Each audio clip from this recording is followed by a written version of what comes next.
haven't been here at the Harris County Cemetery in years, but I sure remember the day in 2009 that we buried him. We buried him in Babyland in the children's part of the cemetery. He was in this beautiful white casket. It was a child-sized casket because he was skeletal. We know how he died, and it wasn't an easy death.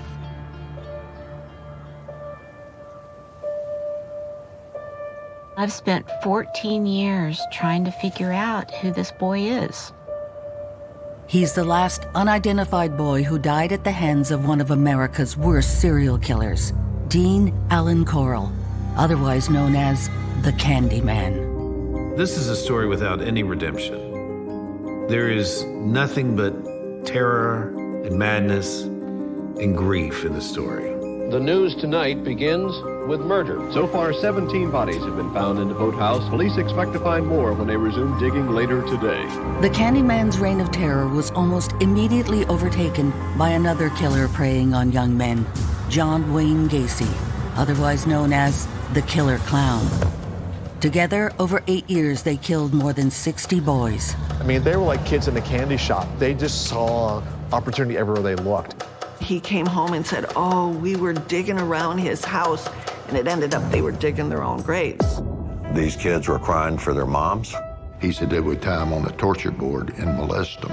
Many thought that John Wayne Gacy and Dean Corll were lone psychopaths, but this series investigates evidence they were linked to a secret nationwide network. Police in Dallas think they've uncovered a nationwide procurement ring for homosexuals. I would call it a pedophile cell, and I think it could be compared to a terrorist cell. I was sexually exploited by a pedophile ring from age 5 to age 12. It's like psychological and emotional quicksand. It was a massive network, and one of its masterminds, a shadowy figure. It's a snake of snakes. His name is John David Norman. He's a pedophile, and he ran a ring. He sent boys to serve his clients throughout the states. They came from all walks of life. Doctors, lawyers, all the way down. And yes, they were in communication with one another. They knew exactly what was going on. This series uncovers a hidden conspiracy of pedophiles and child killers, and in never-before-heard conversations, a glimpse into the twisted world of the Killer Clown. You have a collect call from John Gacy.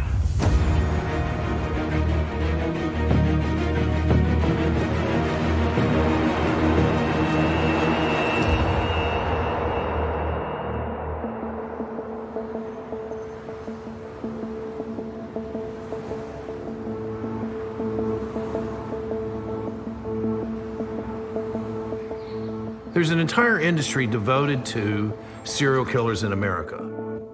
Even with all the technology that we now have to catch killers like this, it's bewildering that no one saw it happening back in 1970 to 1973.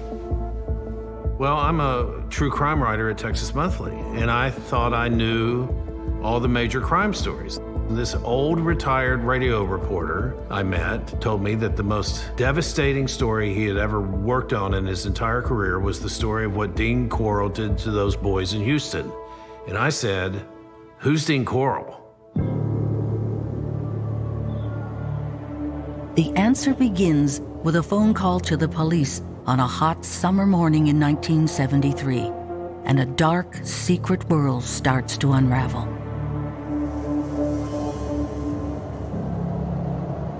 Outside 2020 Lamar, the police find 3 shaken teens, 17-year-old Elmer Wayne Henley, 19-year-old Tim Curley, and 15-year-old Rhonda Williams, and a .22 caliber gun on the ground. They were all sitting on a curb, and immediately Wayne Henley made a statement that he'd shot Dean Corll and that his body was inside the house. In the hallway is a man's naked body. He's been shot 6 times.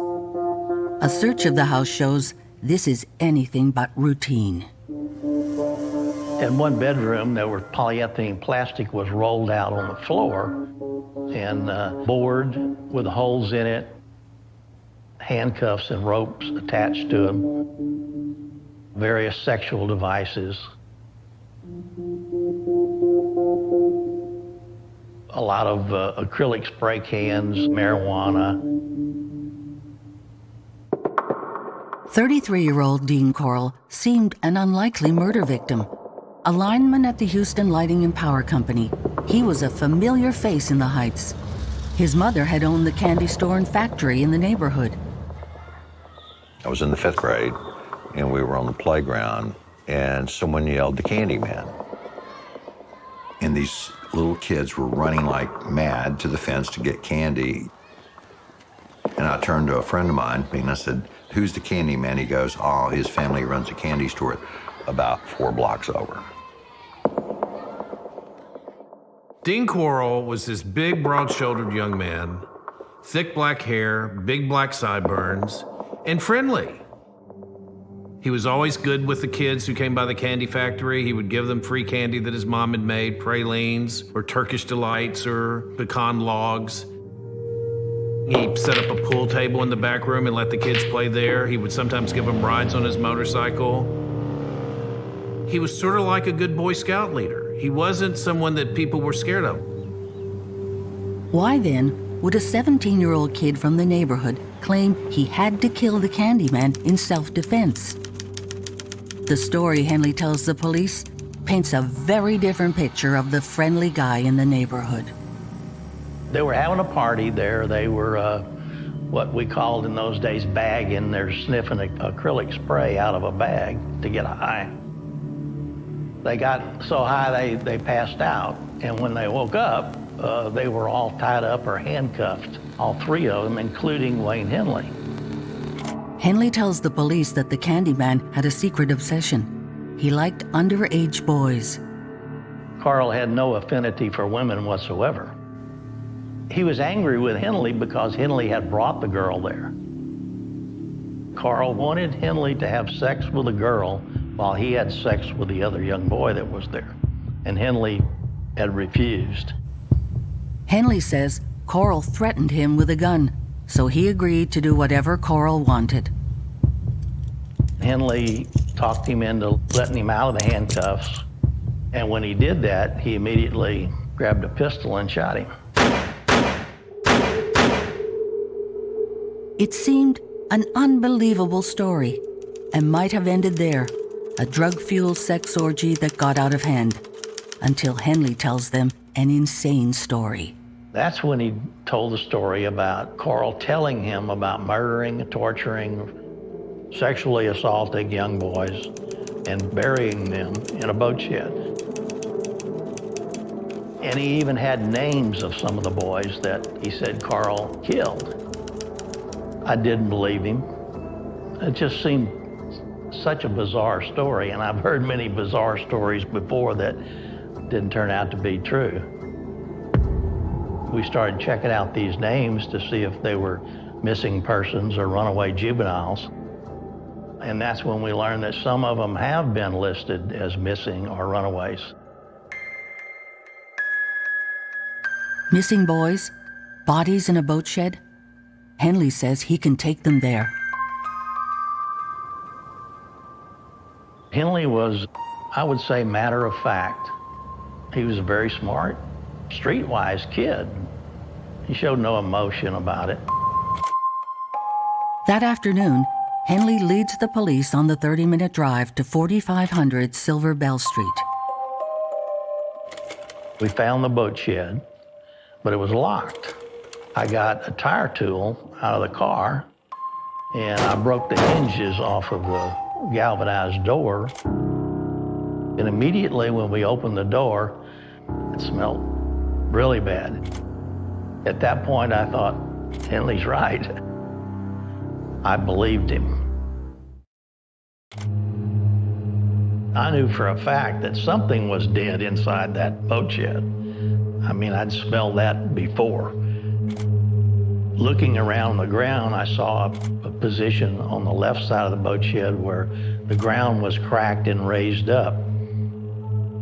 That's where I grabbed a shovel. I had some trustees there, and we started digging, and about 6 or 8 inches under the ground, we found the first body. Nude, wrapped in plastic. It had begun decomposition, but It hadn't been there that long. You could smell it when you got out of the car. It was black gumbo in a 15 by 25 foot boat stall. It had the most horrible smell you could ever imagine. Of course, it was new to me. I'd only been in homicide for about a month when that took place. We just kept digging and kept finding more. They were layered on top of one another. Some had been buried for a long time. Some there were just nothing but skeletons. You'd hit lime first, and when you hit a section of lime, you knew that there was a body underneath it.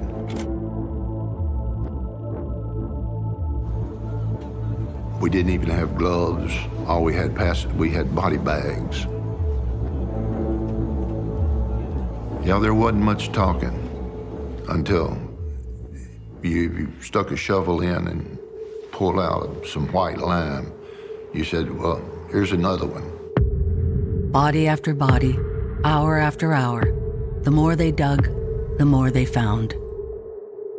It was chaos. We tried to keep the media at bay, but they would get closer all the time. I had to tell some of them to get out because they were walking into the boat shed.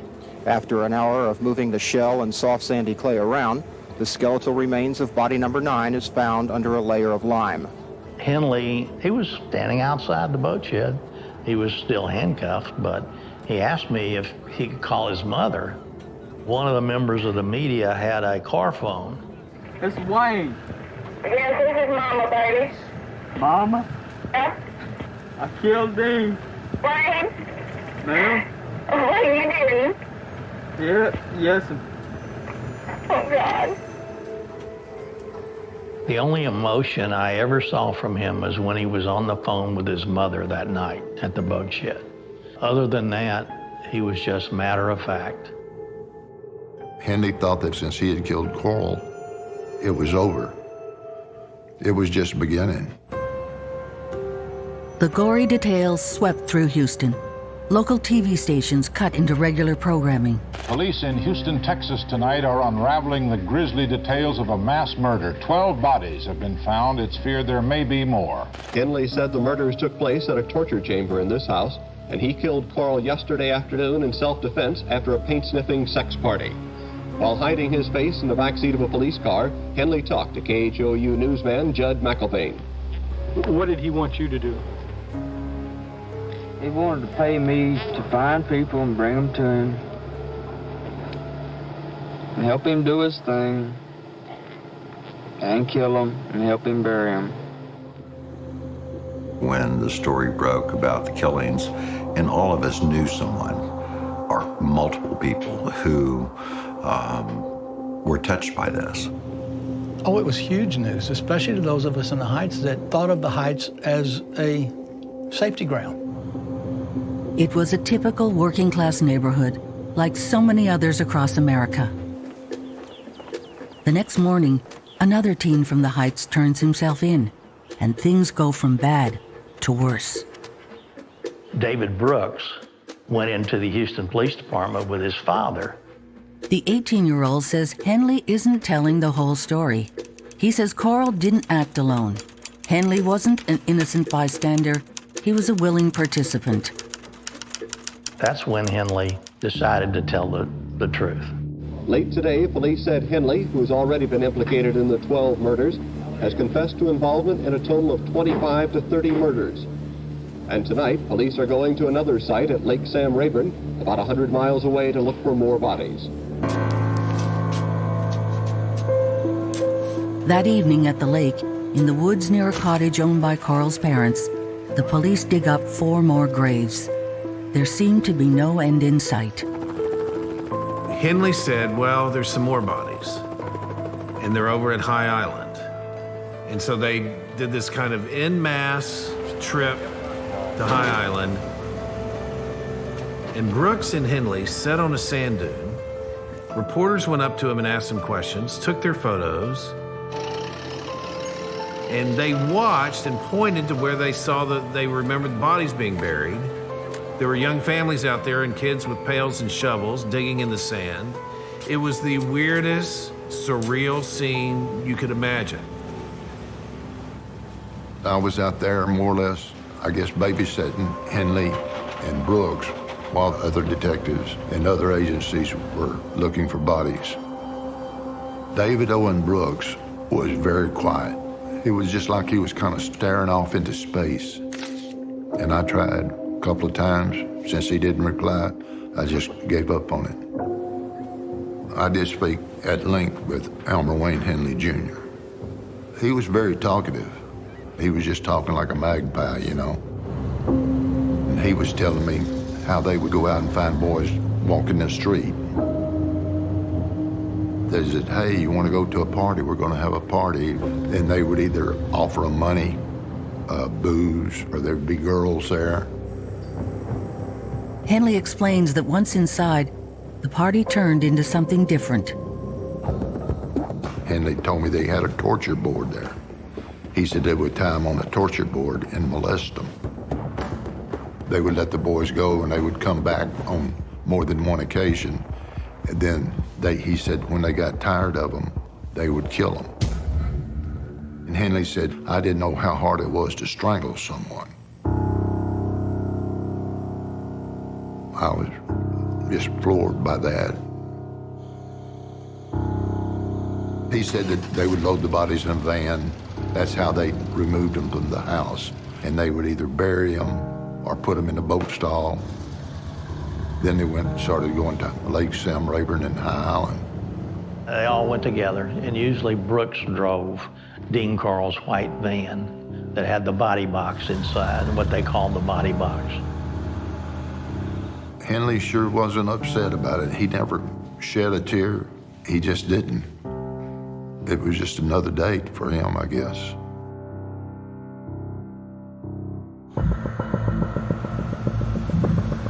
Henley and Brooks didn't just talk teenagers into getting into the van, that once they got to the apartment, they helped get them strapped to the torture board.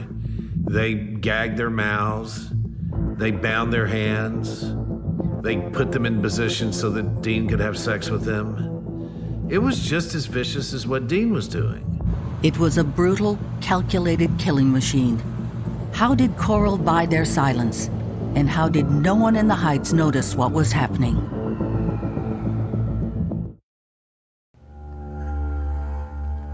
I'm still the same staff writer I was 30 years ago.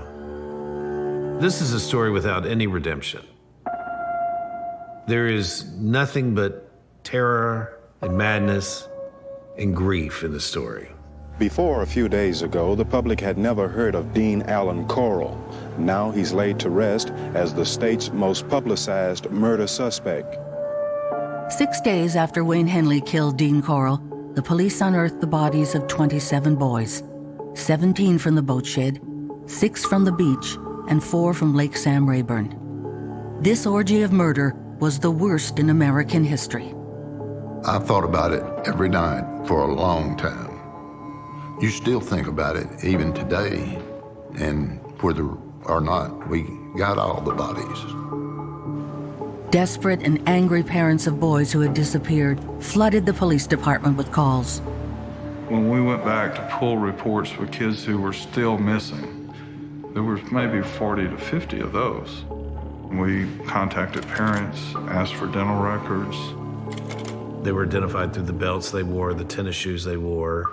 You know, there's no DNA going on back then.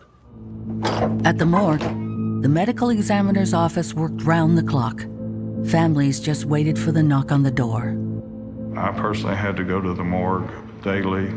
That was just a horrific experience because as soon as you got off the elevator, the smell of decomposing bodies was just overwhelming. I don't know how the medical examiners worked in that environment. When you go back to the family and say, your child has been identified and was a victim, and it was really, really heartbreaking. One of the first victims identified was 13-year-old David Hilligast, who's been missing for more than 2 years.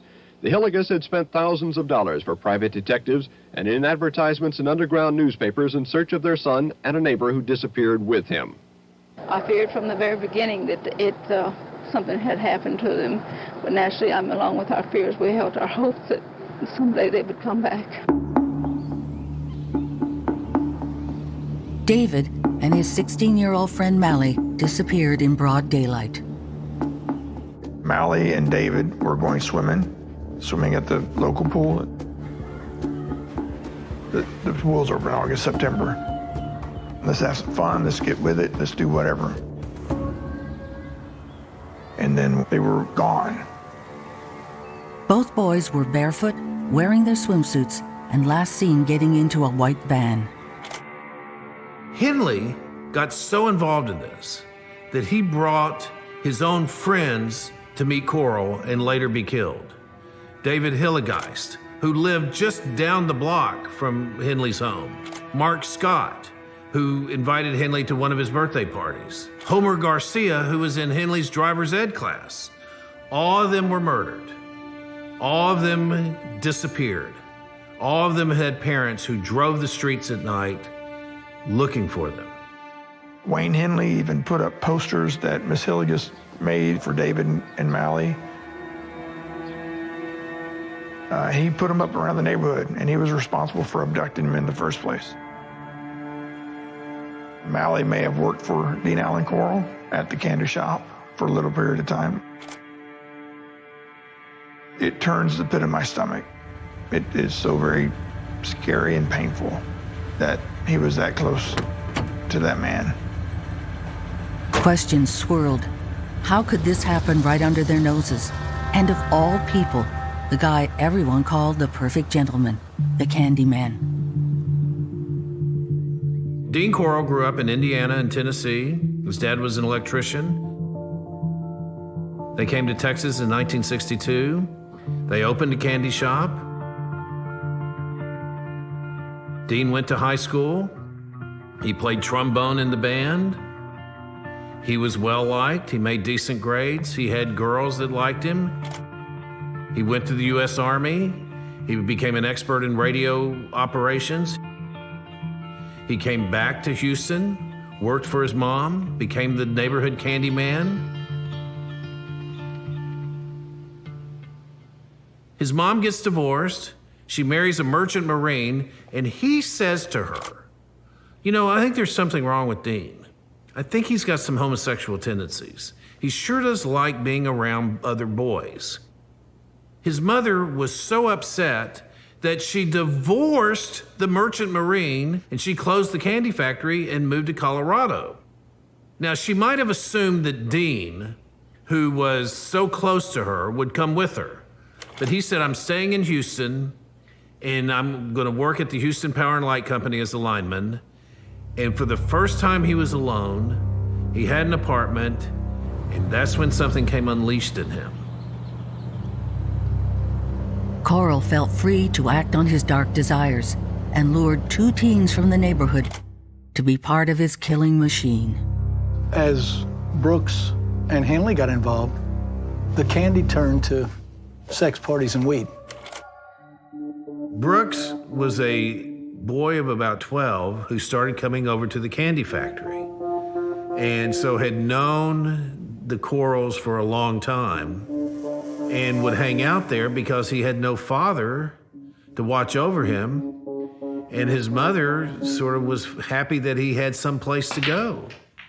Brooks's father said, "Dean's the first grown man I know that hasn't made fun of you."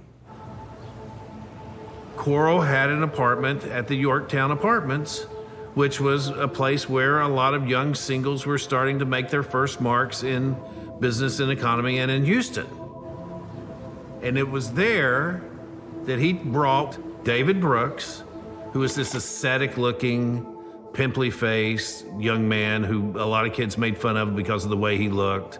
He had long blonde hair. He wore thick aviator glasses. Dean had given him money. He had bought him a car. He had taken care of him in a way that his own father had not. And Brooks sort of saw Dean as a father figure. When Dean asked Brooks to pull down his pants so he could give him what Texas law at the time described as oral sodomy, David did it. It wasn't that David was gay. David felt like that's what he had to do to continue to keep his father figure's affection.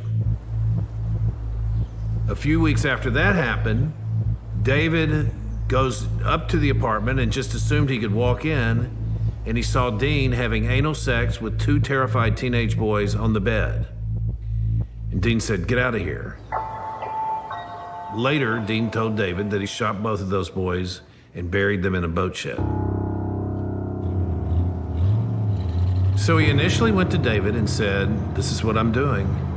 If you will bring me boys, I will pay you $200 per boy." And he began to lure boys into the van saying, "Hey, we've got some marijuana or we have some beer." And then one of the boys he lured into the van was Elmer Wayne Henley, who came from a broken home, as did David. And Elmer got involved, and he began to help recruit other boys and brought them into the van or the car and taken to one of Dean's apartments. Dean was so well liked by these kids' parents who got to know him that they invited him over. Henley's mom invited Dean over for dinner, and Dean took the time to fix her car. So she was very aware that her son Wayne was hanging out with Dean Corll, and it didn't bother her whatsoever. And in a way, you can understand every 15 or 16-year-old boy who's lonely, who feels like an outcast, who's embraced by this other kind of person. You can understand it, but you just never expect it to go as far as it did.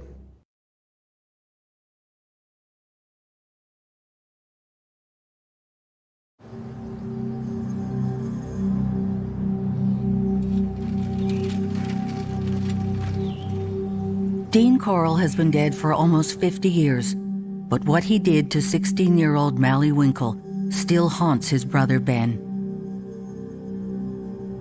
I mean, he was a good kid. He was a good brother. I always wanted to hang out with Mally. I always wanted to be with him.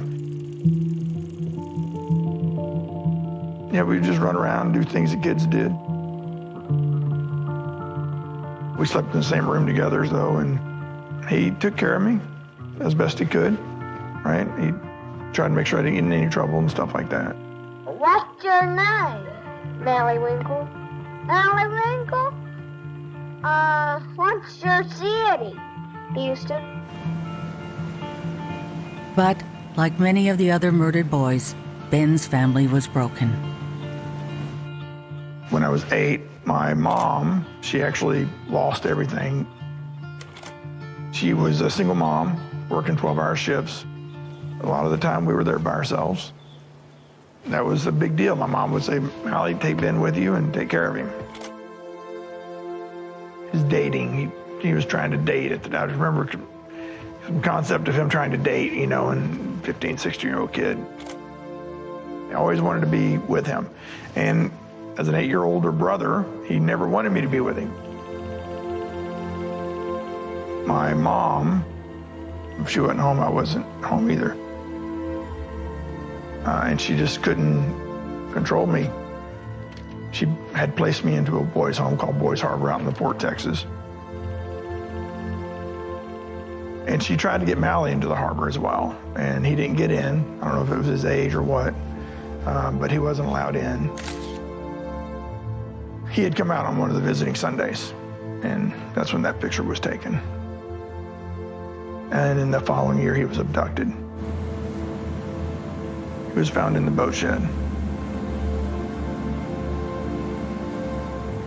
Obviously, later in life, I learned the truth, and it has been very painful since then. Back in '73, when Henley shot Corll and the story hit the newspapers, 20-year-old Bernie Milligan could think of only one name. Frank Gary was one of the missing kids, and he and I had attended Hamilton Junior High together. We had a lot of mutual friends. Had no idea who the perpetrators were until I opened that newspaper and saw their faces.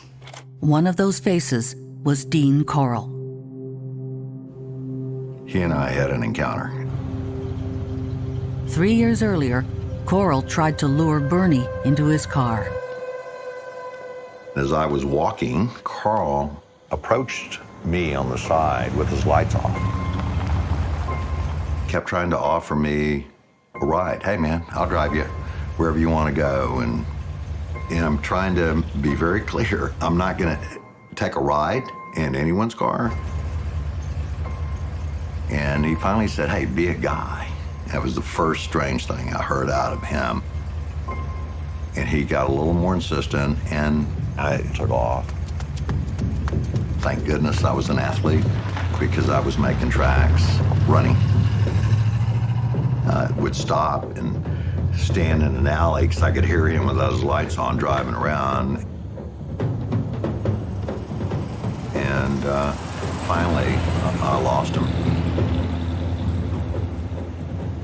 I told my mother about it.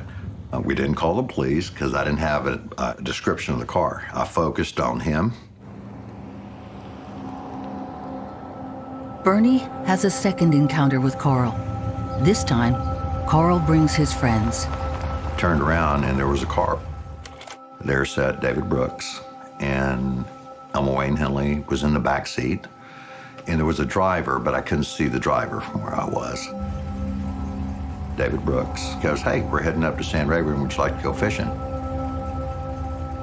And I noticed the driver looked through, turned his head to the side, and he recognized me.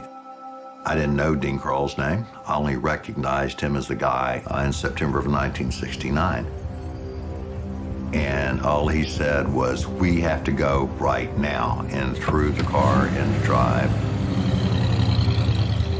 Once again, Bernie escaped Corll's grasp. 1 month later, Corll was dead, shot by his buddy, Wayne Henley.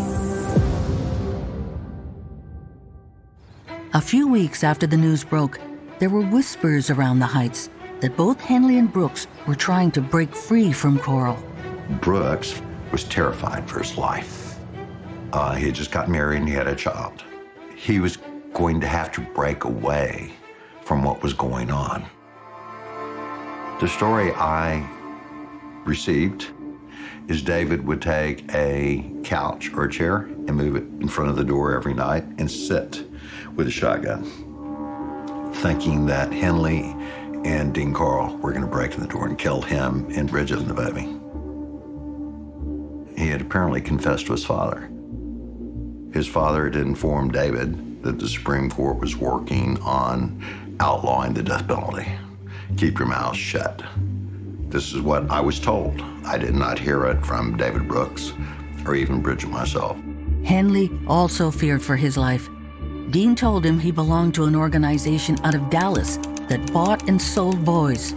Henley said, Dean told me his organization would get me if I ever did anything to him. He said he tried to tell his mother, but she just wouldn't believe me. The truth is that Mrs. Henley needed money. She was divorced and her husband wasn't giving her much child support. And so Wayne getting $200 is a huge deal, even if it required him to turn a boy in to be killed. If Henley had not mentioned the boat shed to the police, how are the police going to know about it? It just could have been this one sort of crazed night of paint huffing in a house in Pasadena with Dean Corll and 3 teenagers. And no one would have made the connection to the other disappearing boys. No one had made that connection yet. Why would they start now?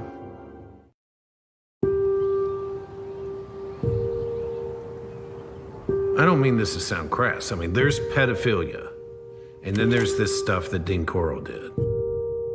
He would do this game with them where he would put handcuffs on them and say, let's see how quickly you can get your handcuffs off.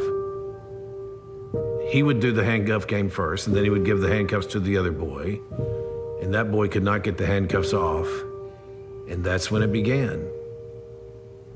It's so hard to talk about, and I've covered a lot of crimes. And And when I realized that this was going on in what is now this beautiful, yuppie neighborhood, that back then the kind of depravity that just does not seem possible, it's still hard for me to imagine. Of these 28 boys who were killed in the most gruesome of fashion, at least 22 of them had grown up in a neighborhood called the Heights. 11 of those boys went to the same junior high school. The Houston Police Department says it gets more than 5,000 reports of runaway children each year, and there is no way to check them out thoroughly. They say there aren't enough policemen. Between 1971 and 1973, more than 400 kids were reported missing in the Heights, an area 2 miles wide and 3 miles deep. It was a different time. Kids hitchhiked all over. Some of these victims were hitchhikers. And, it was the age of drugs, sex, and rock and roll. It was a strange time in America because there were a lot of boys who did disappear. And there were, in truth, some boys who ran away. And some boys who wanted to go see what the other part of the world was like. Back then, being a runaway wasn't a crime, nor a priority for the police. Runaways or missing persons with juveniles was handled by a division called the Juvenile Division, which was separate from homicide. They were on the 4th floor, we were on the 3rd floor. Offense reports by patrol officers were frequently handwritten. In fact, the Juvenile Division, the way it was set up, we did all of our reporting on manual typewriters. There was probably only 2 or 3 electric typewriters in the whole division for 100 people. 14-year-old Jimmy Glass, one of the first victims, disappeared in December of 1970. He was last seen leaving a church service. Jimmy Glass had run away from home before, for a very brief amount of time. But when the juvenile officer for the Houston Police Department was assigned that case and learned this, he shut the file, figuring he had just run away again. It happened over and over and over. It was totally mishandled. And as that grief began to pour out, there was a lot of anger at the cops. We have the statistical data on it, exactly how many was reported missing, and we see nothing over that period of time that indicated a pattern at all. As a matter of fact, we had a lot heavier incidents in some of the other districts. Herman Short said, the problem here is the parents. The parents need to keep more control over their boys, otherwise these boys would not have any problems. Some of these parents are not exactly discharging their own responsibilities so far as these runaways are concerned, as far as raising and disciplining their children. These parents would come to the Houston police and say, my boy just doesn't run away from home. He was packed and ready to go on a family vacation the next day. He's disappeared. Something horrible has happened to him. And the Houston police said, ma'am, there's just a lot of runaways in America at this time. This is the hippie era. They get disgruntled and they're told to run away by their friends, and that's what they do. Ben knows his brother was no runaway. Mally and David, they were just going down there to go swimming. Do you run away in your swimsuit? I mean, that doesn't make any sense.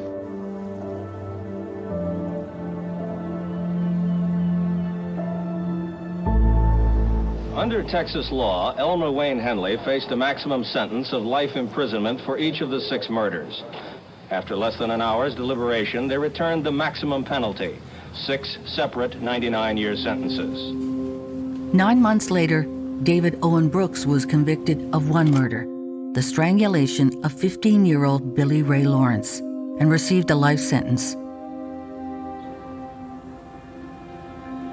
With Corll dead and his 2 accomplices behind bars, the Houston mass murders faded from the headlines. America's fascination with serial killers was still years in the future. But for many of the families, the grief lasts a lifetime. My mom, it destroyed her. His murder overshadowed most everything else. She made the ultimate sacrifice. She gave up 1 son by putting me in the harbor, Boys Harbor, and then she lost her other son. He was very innocent. He was just an innocent kid. He never really had a chance.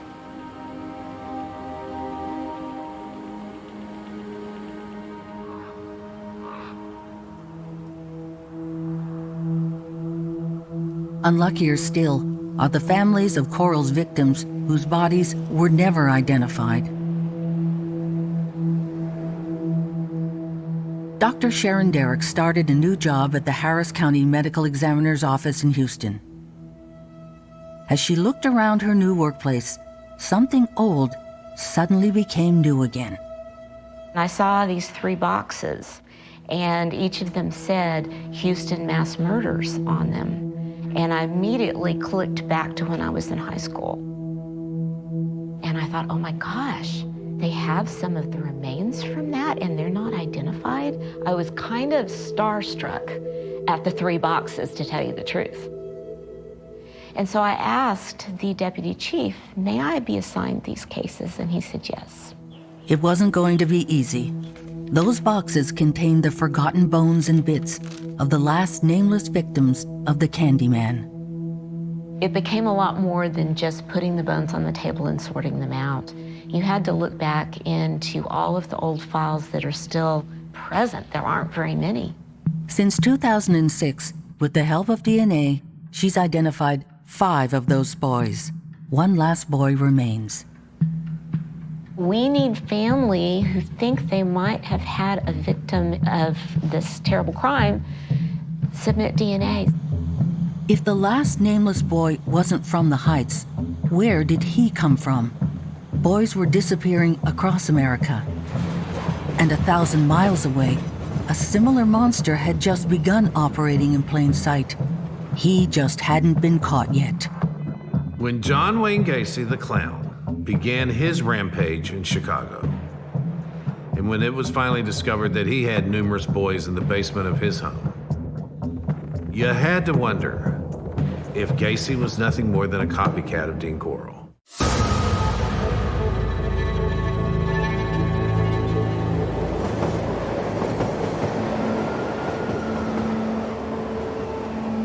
Most of the boys that Gacy killed were street kids, runaways, people who've been involved with the law. Gacy's problem came when he picked a good kid to take. It's 2 weeks before Christmas.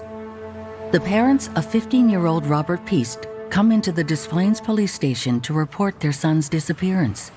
It's only been a few hours, but they're worried. It was a hippie era, was ending. I mean, it was not uncommon for kids to run away. Maybe they're out drinking, maybe that young man got lucky with a young lady somewhere, you know. It started off just as a simple missing persons, you know.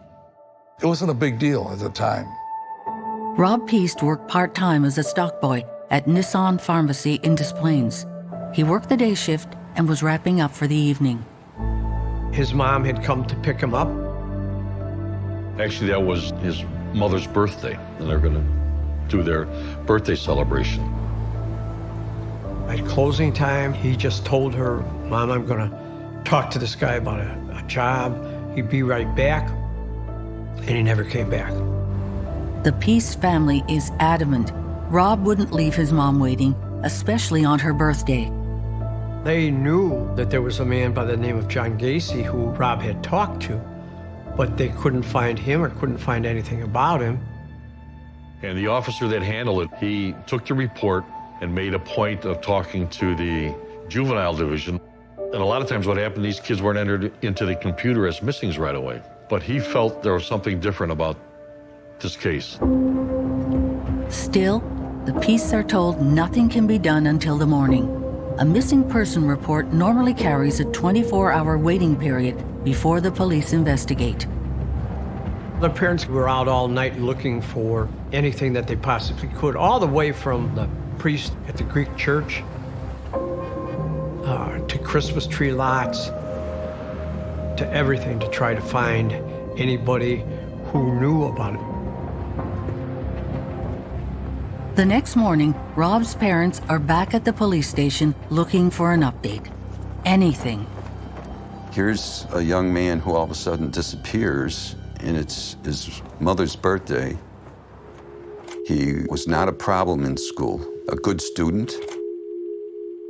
You know, in my job, I've seen many, many dysfunctional families. This was not one of them. This was a good family. They all seemed to care about each other. It just didn't fit. I did a criminal history check on all the people that were listed in the report. A man called John Wayne Gacy had been in the drugstore that night before. We learned that he was a contractor.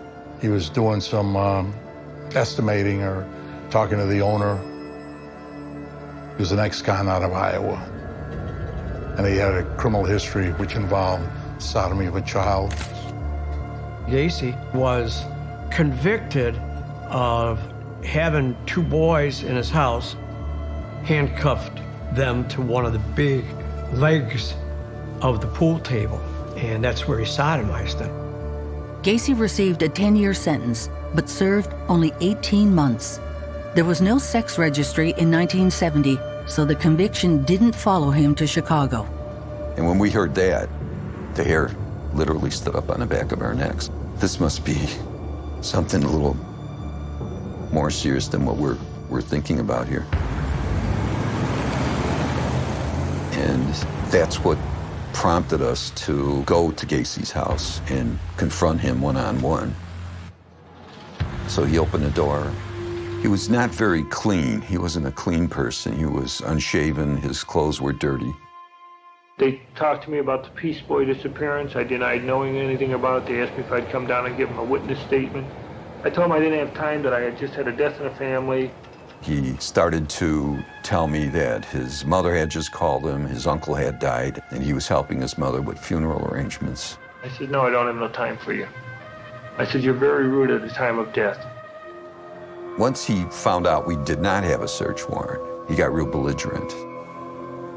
So when we walked outside, we all agreed that this guy knew more than what he was telling us. Gacy's behavior, coupled with his sodomy conviction in Iowa, strikes an ominous note. And it's enough to convince a judge to agree to a search warrant for Gacy's house. I wanted to see if the police officers could find anything that would show that there was a body there, to show that there was a live body, hopefully, and someone who was being held against his will.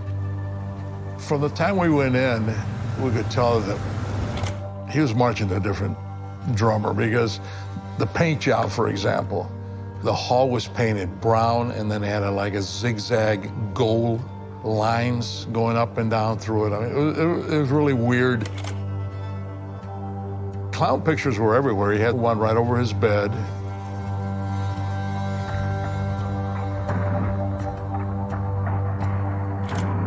And then he had junk stacked everywhere. They searched the house top to bottom. We found sex books, sex toys. We found a board. It's a 2x4 with holes at the end of it, which could be used like old-fashioned stocks where they used to put you. So it was some strange stuff. In a closet off the front room, they found a trap door leading to a crawl space. This was a dirty, stinky place. The water table was very high in that neighborhood there, so the sump pump was constantly going, and the earth was muddy. So we were looking for a mound of dirt, maybe, if he had buried someone down there. But they find nothing. However, other items scattered around the house raise questions about the suburban contractor. A photo receipt from Nissan Pharmacy, handcuffs, various sets of car keys, and a lot of police badges. And we found various jewelry and ID cards and driver's licenses that didn't belong to Gacy. The Rob Peace case was taking a bigger and disturbing turn. That was the start of realizing that we were onto something a heck of a lot more than the disappearance of one kid. Jewelry, high school rings, ID bracelets, driver's licenses, and dozens of police badges, all found in contractor John Gacy's home, none of it belonging to him, and no sign of the missing teen, Rob Peace. We truly had hoped that he was alive and that we might find him bound up in Gacy's house. Detectives widened their search. They start by going back and talking to everyone in the pharmacy the night Rob disappeared. We knew from talking to people that he had gone out with John Wayne Gacy to get an application for a job. John Wayne Gacy had been in the modeling company called PDM, Painting, Decorating, and Maintenance. He was offering him a summer job for $7.50 an hour. So a 15-year-old kid, and he was all anxious about turning 16 and buying a car. This young girl, Kim, she was working the counter up near the front door. She was cold, and she borrowed Robert's jacket. It was a nice blue down jacket. When he was going out to see Gacy, he said, "Kim, let me get my jacket back." He told her, "I'm going with this guy to fill out an application." A lot of these people actually didn't notice anything suspicious. There was absolutely no reason to think that he wouldn't have come home. Despite Gacy's sodomy conviction in Iowa, the 36-year-old suburban contractor appears to be a likable, hard-working businessman. The neighbors loved him. His associates loved him. Gacy would have parties around July 4th every year, and people that attended that was a who's who of Chicago politics. He was a parade organizer for the mayor of Chicago and a Democratic precinct captain. He seemed a model citizen. You go on the street, and if you actually got them to tell the truth, not one of them could ever say that John Gacy f***ed over him. Nobody in my neighborhood could say anything bad about John Gacy. He was very active business, very active with politics. At one particular time, there was a Polish Day parade. The First Lady of the United States, Rosalind Carter, was in for the parade, and he actually got up on the stage with her and even had his picture taken with her. He was a certified clown that would volunteer his time to go to hospitals and entertain children. He calls himself Pogo the Clown, and he took it seriously. See, in the United States here, when you become a clown or become a member of the Clown Association, two things that you register is your name and your face, so that nobody else can do the makeup the same as you and call themselves Pogo. In other words, they can't dress the same as you and call themselves Pogo. However, a dig into Gacy's past paints a different picture than the model citizen in Chicago. Well, we interviewed people in Springfield, Iowa, also where he had lived. He did not graduate from high school. He went out to Las Vegas to work. And while he was there, he worked for an ambulance company. His job was picking up deceased remains and delivering them to either funeral homes of choice or whatever. Well, they started finding some disturbing things, is that he was messing with the bodies. He was a necrophiliac, and he was having sex with the bodies at night in the funeral home. They discovered that because they found the clothing on the bodies messed up, and they approached him about it, and I guess he confessed to it, so they fired him. Gacy was married twice and divorced twice. He has 2 kids from the first marriage in Iowa and lives alone. Back at the Des Plaines police station, detectives sift through the items taken from Gacy's house. A high school ring with 3 initials, JAS, gets their attention. We were working on the Rob Peace disappearance, and then all of a sudden, as you can imagine, finding something like a class ring that had initials on it. We learned that ultimately turned out to belong to John Zick. 19-year-old John Zick was from Des Plaines, but was living in Chicago when he went missing a year earlier in January 1977. We spoke to his mother, and she told us that he had been missing and that his car was missing, as well as a television. We had seen a television that kind of maybe matched in the house. We started digging for information on other missing kids. We found a list of employees, and we started checking on them, started finding out that a lot of those were also missing. How many other kids had he offered the same deal as he was doing with Peace? In other words, come with me and I'll double whatever you're making right now. Gacy's name comes up more than half a dozen times in Chicago police reports, ranging from kidnapping to rape and assault. Chicago police did investigate, but nothing came of any one of them. It was at that point, really, turned everything upside down. He was no longer, in my opinion, a person of interest. He was definitely a suspect. Rob Peast has been missing for 4 days, and all eyes are on Gacy. But the police need more evidence. They put him on round-the-clock surveillance. I was hoping that if in fact he had done something with Rob Peast, that he would lead us there. This is the four of us that were on the surveillance. Bob and Ron had the noon to midnight, and Dave and I had the midnight to noon. Our goal as a surveillance unit was to, no matter what, keep him in view so that if there's any evidence to be out there through Gacy, he would not be able to destroy any of the evidence. Yeah, surveillance work can be boring at certain times, although I kind of had the personality for it. I could sit and, I had a lot of patience for something like that for one reason or another. That first night, I sat by myself for quite a while. This was an extremely cold day. We're in December. It was so cold that I had to keep my car running. When he came home, he could see the exhaust from my car billowing up from the car. So as he drove by, he knew that we had interest in him. He spotted the car, and the first thing he did was wave to me as he drove by. So he knew right away that we were following him, and we just had to make the best of it. You'd think this guy is like a bad guy. He's really going to be a tough guy to deal with. But he was just the opposite. I mean, he welcomed us. When we followed him into bars, he would buy us beers. Afterwards, we would go to restaurants. He would invite us to his table. We'd have breakfast with him. He seemed like a great guy. He seemed to be very concerned about Rob Peast, saying he would do anything, to help us out. Lie detector tests, do anything. He was very, very concerned. And as a matter of fact, my partner and I would have to occasionally remind each other, hey, we got to be really on our toes here. I would bring every one of these officers in there because not one of them can actually say that they've ever seen me violent. Not one of them can actually say that I was ever derogatory towards any of them.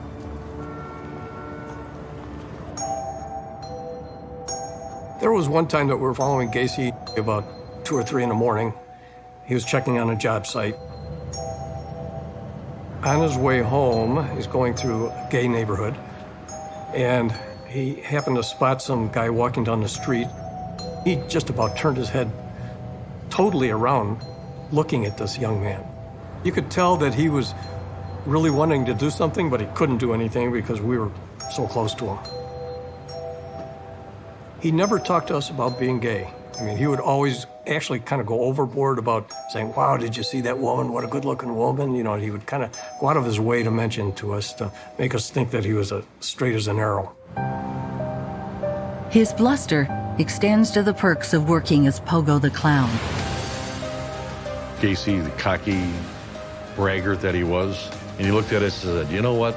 You could sit on a woman's lap, and you could sit there and talk to him and feel him up or whatever you want to do, and clowns could get away with that. And he said, he looked at us and he said, clowns can get away with murder.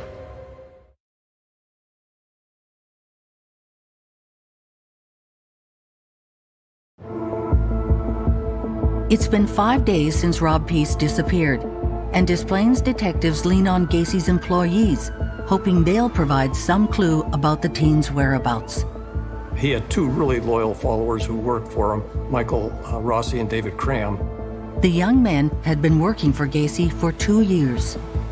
One was more cooperative than the other. I wouldn't say that either of them were real cooperative. I think he saw Gacy was in trouble, and he didn't want to be brought into it any more than he had to. And he started giving us information about employees who come to work one day and then the next day they were just gone. Rossi mentions one kid in particular who worked for Gacy 2 years earlier, who never showed up for work one day, and never picked up his last paycheck. Gregory Godsick was 17 when he took a part-time job at PDM Construction in 1976. I remember the day when he came home and he said to my mom, you know, I met this man and he's offering me a new job. And my mother said, oh my God, what kind of job? You finish school so you can go to college. And at the time he was making $2.25 an hour.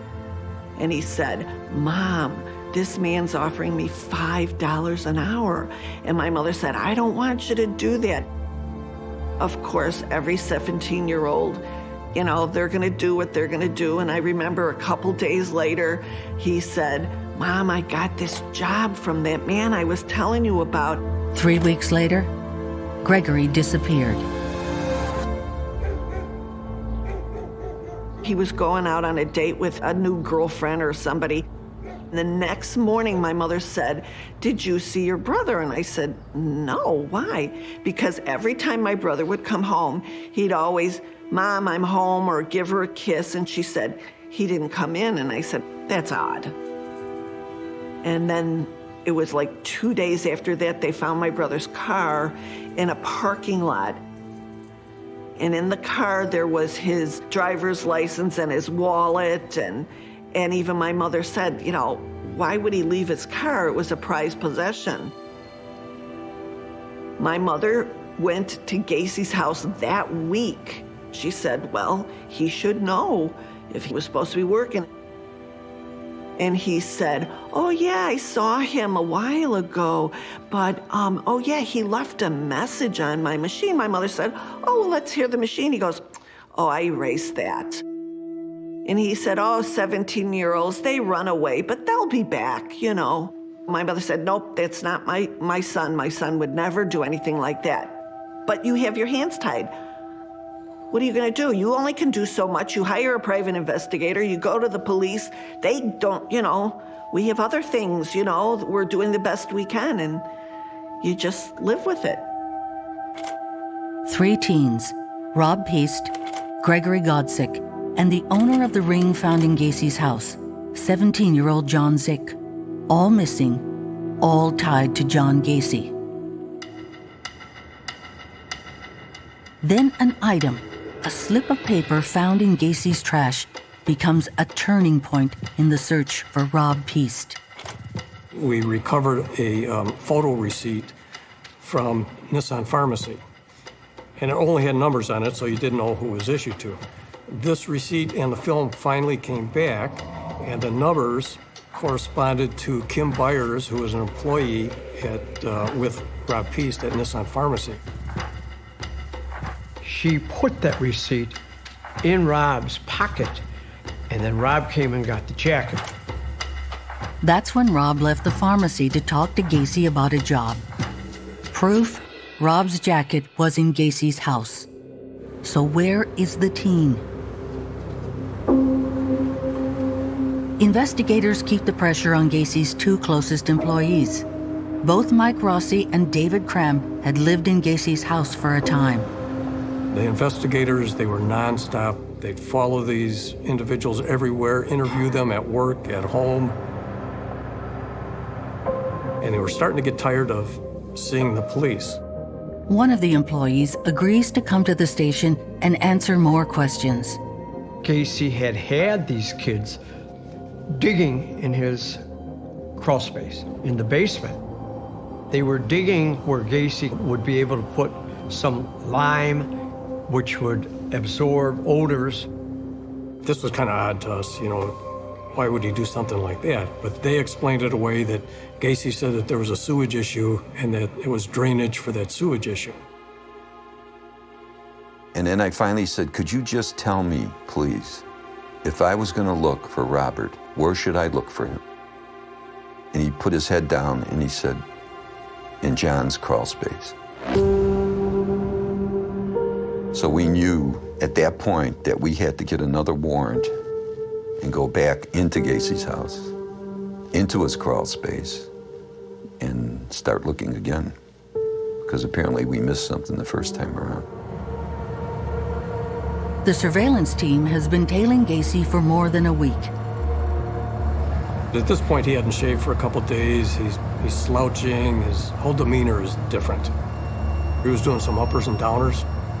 It had to be killing him on the inside, knowing that we were not gonna let up on this investigation. At this point, we were like dogs with a bone. On the morning of December 21st, they follow Gacy to his local gas station, where they witness him handing over drugs to the attendant. When he left the gas station, he took off like a wild man. So when we pulled him out of the car, I kind of pushed him around a little bit and said, "John, you're under arrest for possession of and delivery of marijuana." He didn't really say anything. He just seemed to be staring into space. When they arrested me, they put me on the floor of a car and put a gun back at my head, told me not to move, and they drove 9 miles into Des Plaines, Illinois, to take me to their police station. That same day, the second search warrant arrives. We had to get down to the crawl space because that's where the 2 kids who worked for him said they were digging trenches. I think it was Phil Bedecker who started digging, and he found a left femur.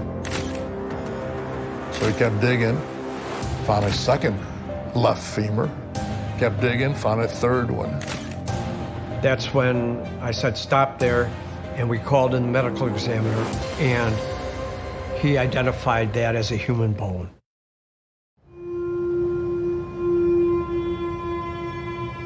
Four days before Christmas, and John Wayne Gacy sits in the Des Plaines police station.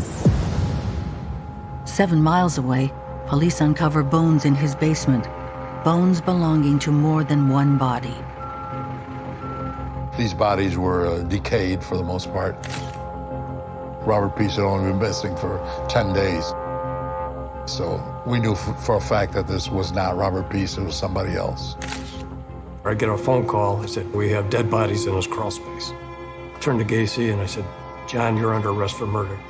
I was elated. I had to try to be calm and cool, but it was like the most unbelievable thing that ever happened to me. Undescribable. He knew at this point that we were gonna find all the bodies, so we told him we'd already started digging. Gacy looks at me and he says, "Were you guys in a crawl space?" I says, "Yeah, John, why?" He says, "Well, that's what the lime was for." I said, "Well, what do you mean? What do you mean the lime was?" "To cover the smell." And he said something really ridiculous. He said, "Well, I don't want you guys messing my carpets up, so I'll draw you a map of where everything is." This drawing is a photocopy of Gacy's crawl space that he made this drawing. And you can see in one spot here, there's a rectangle with an X on it. That's where the first body was buried. Over the next few hours, Gacy confesses to killing dozens of boys and young men and burying their bodies under his house. In chilling detail, he tells them the murders started in 1972. The first one was self-defense. This kid tried to come after him with a knife in the morning after they had spent the night together having sex. He knifed him. What Gacy describes goes beyond self-defense. I struggled with the guy. He had a knife in his hand. I fell on top of him, and I think he stuck himself or I stuck him when I fell on him. However, I proceeded to take the knife from him and stab him repeatedly, 3 or 4 times. I didn't know whether I should call the police or do what. I was afraid that no matter what it was, it would sound bad, and with me having a sex record, that right away, they would say, well, I attacked him. So I opened up the crawl space and just pushed him over it and just pushed him in there. At that time, he was married still. His wife was still there. He mentioned it was either Mother's Day or Easter that he told his wife this was the last day that we were ever going to have any type of sexual contact. It was the start of a 3-year killing spree, picking up most of his victims at night, cruising around Chicago's gay area, Bughouse Square. Anytime that I did go out cruising or looking for male sex, so to speak, it was after midnight. He had this car that he outfitted to make it look like it was a police car. And he was able to stop kids and tell them to get in the car. This ruse was part of his well-honed routine. Cruising around Buckhouse Square, I started driving by and I beeped to him. He jumped in my car. I asked him what I was doing, and I just thought I was riding around, cruising around. So he said, well, let's go get something to drink. I said, well, where the hell do you want to go? So we went out to my house. Once he had them in the car, he drove to his house. There he plied the kids with alcohol and drugs and entertained them with his handcuff trick.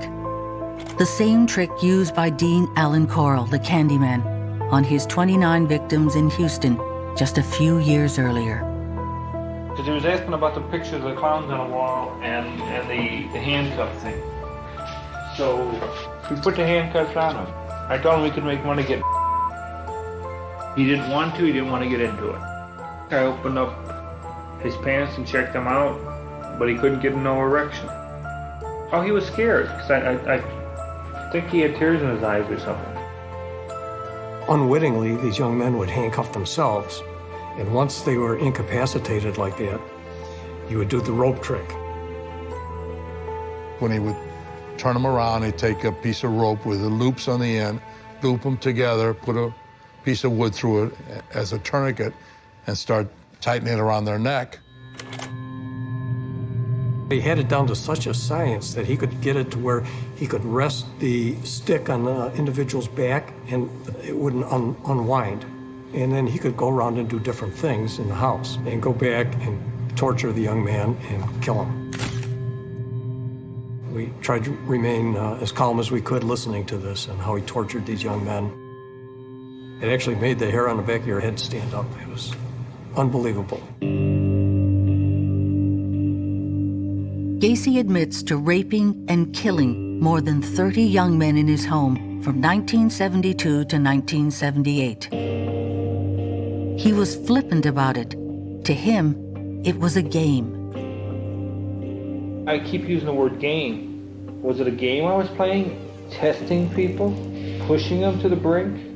And then when I wasn't able to control them, I had to harness them by putting a rope around their neck in order to slow them down or to stop them. By now, word spread around Chicago. Bodies in a basement on Summerdale Avenue. The police had information where the bodies were and were going to bring them out. I, like all the other reporters in town, rushed to the scene and watched it happen. The medical examiner said he wanted us to dig in a archaeological type situation so we could verify where every body was taken. So each one of us got a section of the house to dig. Mine was the kitchen. Eventually, the whole floor was completely taken up so that the investigators had enough room in a narrow crawl space to be able to dig. Whoever was in the hole digging up the body would put the pieces of the flesh and bones into a body bag down in the hole, and then you'd give them to someone who was above you on the floor level. We took extreme care to honor and respect the remains. The story was huge from the minute we first saw or heard of the first body, and then subsequently everyone thereafter, the story just got bigger. Police digging under a house in Des Plaines, Illinois, found 4 more bodies today. That brings the total to 9. They found 2 more bodies today, long dead and decomposed. 6 bodies bring the total found to 15. Each day, the crowds grew. Hundreds stood outside, reporters and onlookers, all waiting for the nightly body count. Human nature loves bad crime stories. This couldn't have been any worse, so everybody was interested.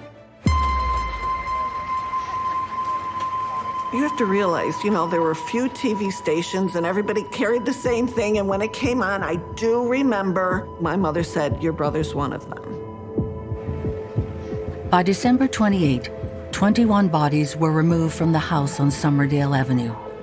Gacy's map was proving accurate.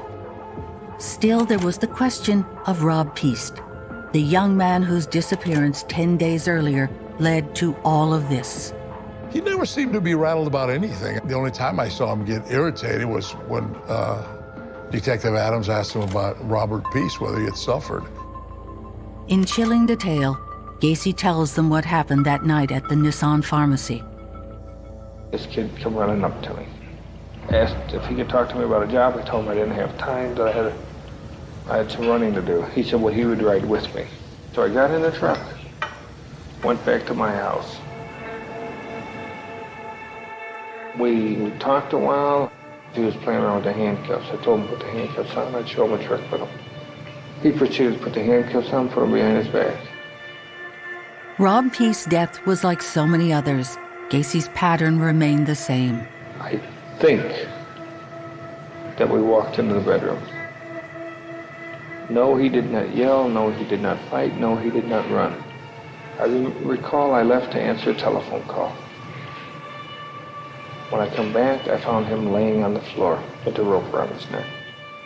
Cleaned up, changed clothes, left the house. I think I popped 3 or 4 Valiums, put them in the trunk of the car. I drove out to the bridge on 55. I threw him off the bridge.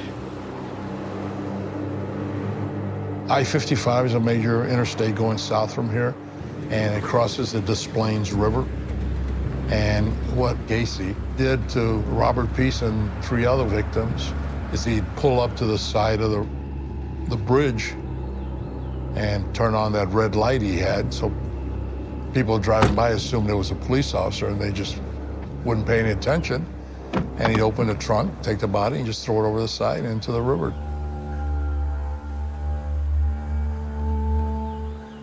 29 on his property, 4 in the river.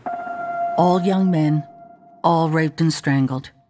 John Wayne Gacy was now the killer clown and America's most prolific killer. By New Year's Day, dental records helped police identify 6 victims, including 19-year-old John Zick, who disappeared 2 years earlier. His high school ring was found in Gacy's house.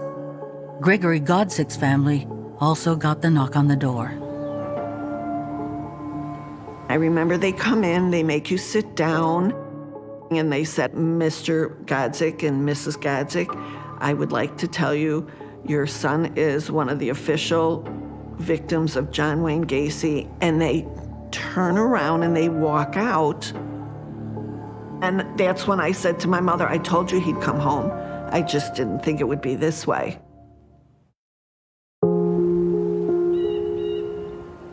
It was the early spring before Rob Peast's body was recovered from the Des Plaines River. By then, Gacy is charged with 33 counts of murder. He pleads not guilty by reason of insanity, now claiming it was his alter ego Jack who did the murders, not him. By making a statement to us about split personality, he really cemented himself in with that defense by the time it came to trial. And it didn't work. The trial lasts 5 weeks. It took the jury of 7 men and 5 women less than 2 hours to find John Wayne Gacy guilty of murdering 33 young men. Gacy was convicted of murdering more people than anyone else in U.S. history. I feel that the jury certainly sent a loud message to him and others who might want to do it in that manner by the fact that they only deliberated for 1 hour and 45 minutes. It was an emotional time for relatives of the victims, and many like Ken Peast, whose brother was killed, want revenge. There's only one solution now. What is that? I want him to see him go to the chair. I hope he does get the electric chair. Then it'll make everybody feel better. I'm sure it'll make the other mothers feel better, too. Gacy is sentenced to death. Revenge. That he killed my son, and that we're going to kill him. And, you know, it's a life for a life is what it boils down to. We started out with a missing 15-year-old boy in a suburban town, and then it just grew to what it grew. They were just young kids, 15 to 17 years old, and got taken advantage of by a vicious, evil man.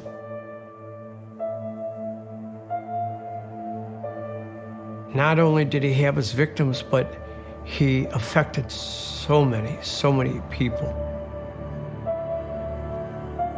A mom and a dad, maybe a brother and a sister, maybe more than that. Friends. Now take that and multiply that by 33 that we know of.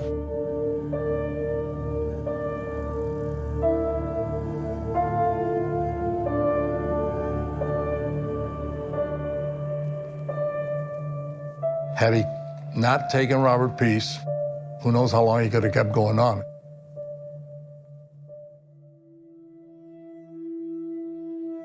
My father was very religious. He was very Catholic with the rosaries, and he said, God would never do this to me, but he did. And from that point on, my father never went back to church again after that. Never.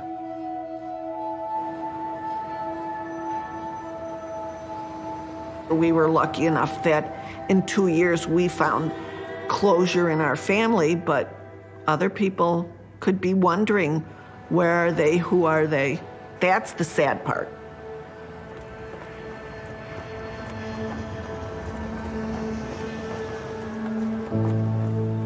I grew up in Chicago. There wasn't really a person in the Chicago area that did not know of the Gacy killings. Lieutenant Jason Moran was a kid in 1978 when Chicago's most notorious murder spree unraveled. He never dreamed when he became head of Cook County's cold case unit that the killer clown's case would be one of them. Lieutenant Moran came to me and said, hey, you know, the largest cold case is the Gacy case. He was convicted of all those cases, but there was 8 boys who were never identified. In 2011, armed with DNA technology, Lieutenant Moran set out to identify those last 8 young men. As soon as we announced the reopening of the case, I mean, it was absolutely overwhelming. You know, because there could only be 8.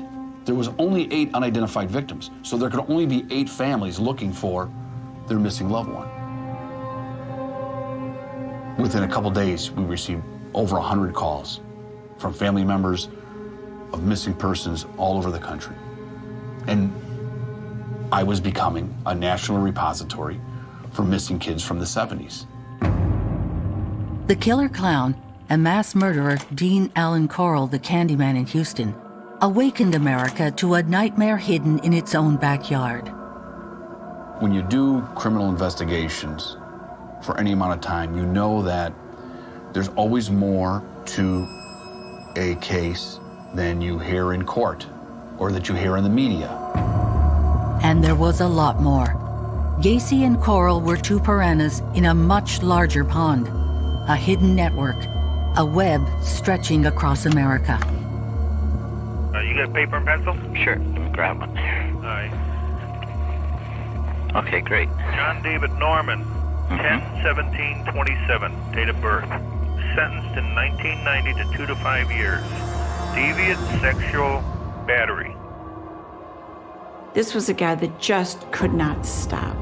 The raid last night netted police box after box of pictures of young males available to older men for homosexual activities. This was a pond of perversity.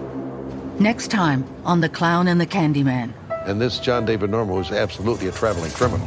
He sent boys to service clients throughout the states. They came from all walks of life. They would infiltrate organizations like the Boy Scouts, like Big Brothers, police departments.